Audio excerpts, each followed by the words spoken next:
We have a charge. We have a responsibility. We have live team coverage tracking to provide information to people to help them stay safe. This weather is affecting people and their A severe thunderstorm warning has been issued for our area. You won't get anywhere else. We are scientists, we are meteorologists, and that makes a tremendous difference. When it comes to a weather situation that warrants attention, we're the place to go. It's that simple. A tornado watch is in effect.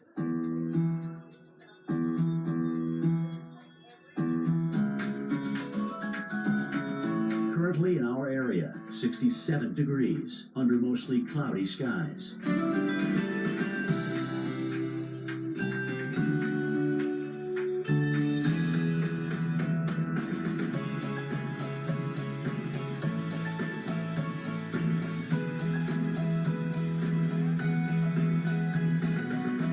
Tonight, thunderstorms early. A few storms may be severe early. Low 51.